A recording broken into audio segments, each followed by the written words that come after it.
आज का हमारा सबक है खुशबुओं के सफ़ीर। सफ़ीर का मतलब क्या होता है? एलची, कासिद, यानी अम्बेसडर बोलते हैं जिसको इंग्लिश में।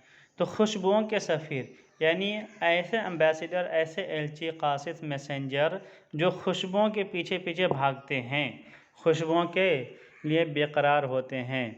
ठीक है, तो इस किताब के अंदर इस सबक के अंदर उन लोगों के बारे में बात करने जा रहे हैं हम जो किताब के दीवाने हैं और इल्म के फ़रज़ाने हैं। ठीक है, तो चलें हम शुरू करें आज का सबक। खुशबुएँ भी अपना असर रखती हैं। मुख्तलिफ़ तबीयतों पर मुख्तलिफ़ खुशबुओं का असर होता है। बोलते हैं कि जिस तरह अल्लामा इक़बाल ने कहा है, दिल से जो बात निकलती है असर रखती है, पर नहीं ताकत परवाज़ मगर रखती हैं। उसी तरह जो खुशबू होती हैं, खुशबू की भी एक असर होती है ना। खुशबू भी मुअस्सिर होती है, उसका भी असर होता है। लिहाजा हर तबीयत के लोगों पर उसके हिसाब से ही खुशबुएँ असर करती हैं। जैसे लोगों की तबीयत होती है वैसे ही लोगों पर खुशबुओं की जितनी भी किस्में हैं उनमें से कोई एक ना एक असर करता ही है। जैसे किसी के ऊपर गुलाब का असर, किसी पे चमेली का, किसी पे चंपा का, किसी पे तुलसी, किसी पे बारूद और किसी पर गेंदा, रात की रानी, हार श्रृंगार, मोतिया, मोगरा, ऐसे बहुत से फूल हैं जिनकी खुशबुएँ अलग अलग लोगों पर असर करती हैं। ठीक है, कहते हैं मुख्तलिफ़ तबीयतों पर मुख्तलिफ़ खुशबुओं का असर होता है। जैसा इंसान का नेचर होगा उसी तरह फूलों का भी उसके ऊपर असर होगा। अगर किसी की नेचर में गुलाब ज़्यादा सूटेबल है तो उसके ऊपर गुलाब का ज़्यादा असर होगा। अगर किसी की तबीयत में मोगरा ज़्यादा पसंदीदा है, यानी किसी तबीयत मोगरा पसंद करता है तो उसके ऊपर मोगरा का ज़्यादा असर होगा। ठीक है, बाज़ लोग मोगरा, मोतिया, गुलाब, चमेली, हार श्रृंगार, रात की रानी, गेंदा, तुलसी और जूही की महक पसंद करते हैं। यानी लोगों में से जो चंद लोग होते हैं उनको फूल पसंद है, जैसे कि मोगरा, मोतिया, ये सब फ्लावर का नाम है। मोगरा, मोतिया को इंग्लिश में कहते हैं जास्मीन।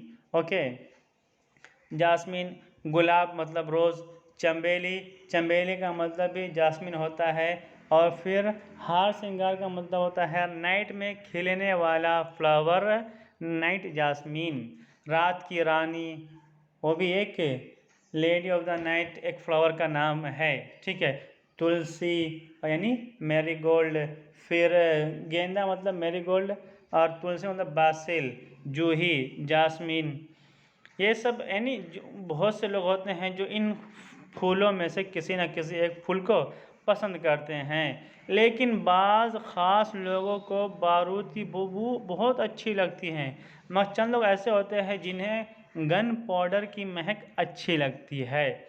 ठीक है, खुशबुओं में एक अजब ख़ासियत होती है कि ये अपनी लताफ़त से आपको उस भोली बिसरी दुनिया में पहुंचा देती है, उस भोली बिसरी दुनिया में पहुंचा देती है जो आपके माज़े का खूबसूरत और नाकाबिल फरामोश हिस्सा होती है। यानी खुशबुएँ ऐसी होती है कि उसके अंदर ऐसा असर होता है कि उस असर की वजह से हम उस पास्ट टाइम में और उन लास्ट टाइम में पहुंच जाते हैं जो कि हम भूल चुके होते हैं। What we have forgotten we reach to that time, that period, that event, है ना। हम ज़िंदगी के उन नाकाबिल फरामोश हिस्से में खुशबुओं की बिना पर पहुंच जाते हैं जिन्हें हम भुला चुके होते हैं। असल में भुलाने की चीज़ें तो होती नहीं है, मगर भूल चुके हैं तो टाइम की वजह से। मगर जब हम ये खुशबू सूंघते हैं तो खुशबू सूंघने की वजह से हमें वही भूली हुई बातें याद आ जाती हैं। मसलन मोगरा, चमेली और हार श्रृंगार की महक हमेशा मुझे अपनी वालिदा की याद दिलाती है। ये राइटर कहते हैं कि ये मोगरा, चमेली और हार श्रृंगार की जो स्मेल है, उस स्मेल की वजह से मुझे हमेशा मेरी माँ याद आ जाती है। क्यों? क्योंकि सुबह सुबह उनका फूल इकट्ठा करना और उनसे गजरे और बालियाँ बनाना, मोतिया के गजरों को मिट्टी के सुराही और मटकों के इर्द गिर्द लगाना, हार श्रृंगार के नए नन्हे नन्हे तारों की तरह के जर्द माइल नारंगी डंडी के फूलों को तार में पिरोकर बालियाँ बनाना, खुद भी पहनना और भाभी को भी पहनाना।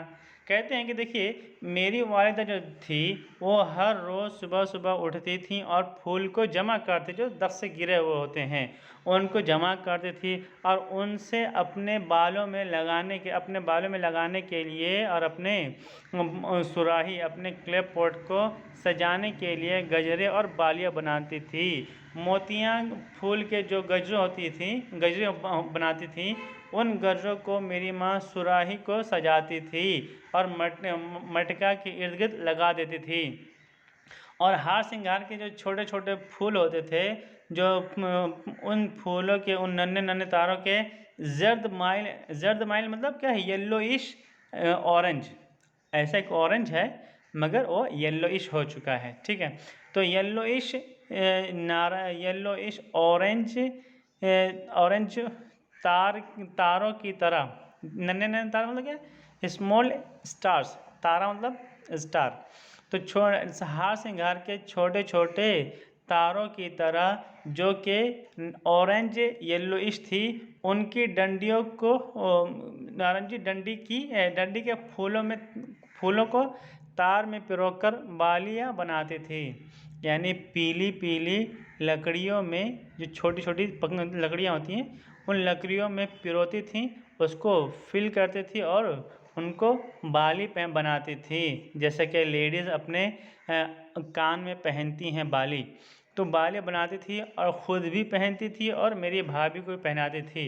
लिहाजा जब कभी मैं मोगरा, चंबेली और हार श्रृंगार की महक सूंघती हूँ तो मुझे मेरी माँ की याद आ जाती है, क्योंकि मेरी माँ का इन फूलों से बहुत ही गहरा रिश्ता रहा था।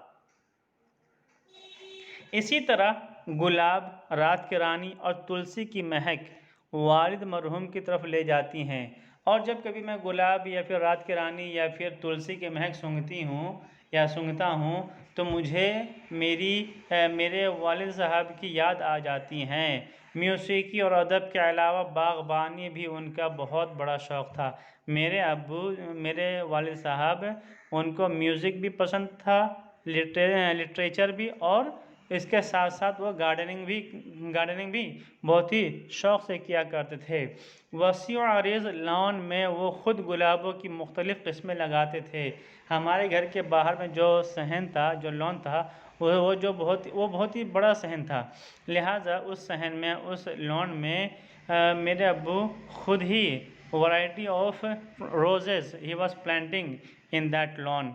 गुलाब और करवटन की बेशुमार अक़साम उन्होंने अपने सरकारी दौरों के दौरान जमा की थी।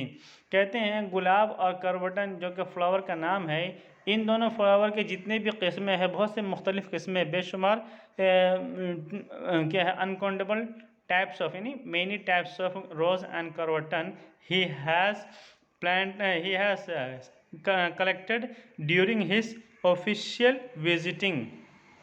सरकारी दौरा, ऑफिशियल विजिटिंग, जब वो ऑफिशियल विजिटिंग लिए किसी जगह जाते थे तो वहाँ से गुलाब और करवटन के पौधों को ले आते थे। लोग हैरान होते थे कि अजीब अफसर है जो सिर्फ फूलों का शहदाई है। लोग कहते थे कि ये he is the unique officer, he is mad for flowers. गुलाब की तरह करवटन भी बहुत नाजुक होता है। बोलते जिस तरह गुलाब नाजुक है, बहुत ही वीक प्लांट है, यानी कि उसको हाथ लगाने से वह जल्दी मुरझा जाता है और जल्दी सूख जाता है। लिहाजा इसी तरह अगर हम करवटन को भी हाथ लगाएंगे और उसको छुएंगे या फिर उसको हल्का सा कुछ ज़ोर देंगे तो टूट जाएगा, बिखर जाएगा और वो मुरझा जाता है। जिसमें कीड़ा और फंगस जल्द लग जाता है, यानी जिस तरह गुलाब में लगता है, लिहाजा उसी तरह करवटन में भी कीड़ा यानी इंसेक्ट और फंगस लग जाता है। उनकी देखभाल वो अपने बच्चों की तरह करते थे। मेरे वालिद साहब जिस तरह हमें परवरिश करते थे, हमारी जिस तरह उन्होंने परवरिश की, लिहाजा उसी तरह वो फूलों की भी देखभाल किया करते थे। पत्ते वाला तंबाकू 24 घंटा पानी में भिगो कर रखने के बाद उन्हें शावर के ज़रिए फूलों और पत्तों पे डालते थे। बोलते कि जो तंबाकू वाला पत्ता होता था उनको पानी में भिगाया जाता था 24 घंटा, 24 आवर्स उसको पानी में रखा जाता था। उसके बाद उन्हें शावर यानी जैसे पंपिंग के ज़रिए कहते हैं फ्लावर और पत्तों पर डालते थे। तो यानी तंबाकू है, इसमें टोबैको है, तो उसमें कीड़ा इंसेक्ट से जल्दी नहीं आएगा, लिहाजा वो इस तरह पौधों का और प्लांट का ख्याल रखते थे। साथ साथ उंगली में कपड़ा लपेट कर करवटन पर लगा फंगस भी साफ करते जाते थे। देखिए कि फंगस पे जो कीड़े लगे, करवटन पर जो फंगस लगे होते थे, अगर उनको हाथ से लगाएंगे तो करवटन मुरझाने का या फिर ख़राब होने का यानी उस दरख्त सूखने का डर रहता है। लिहाजा उन्होंने अपने हाथ में कपड़ा लपेट लिया था। Okay, he has tied his hand with cloth and then he was touching croton plant.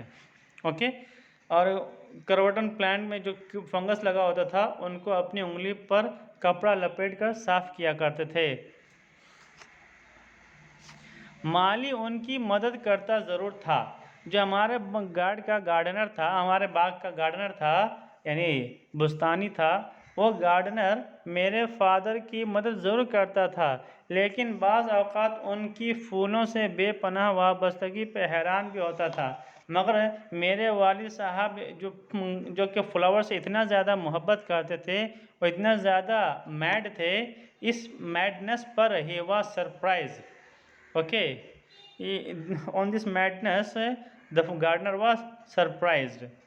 Christmas के मौके पर सरों का दरख्त जो सीधा और मखरूती होता है, उसकी टहनियाँ क्रिश्चियन फैमिलीज हमारे ही घर से ले जाती थी। कहते हैं कि जब क्रिसमस का वक्त आता है और क्रिसमस के वक्त ईसाई फैमिली, क्रिश्चियन फैमिली जो होती हैं, उन्हें सरों का दरख्त चाहिए होता है। सरों का दरख्त मतलब क्या कहते हैं? सरों का दरख्त मतलब सिप्रस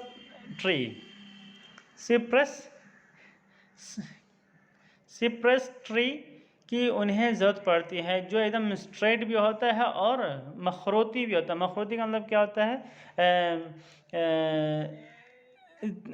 त्रिकोण होता है, त्रिकोण यानी एकदम सीधा भी, राइट और लेफ्ट से इक्वल साइड में भी निकला होता है।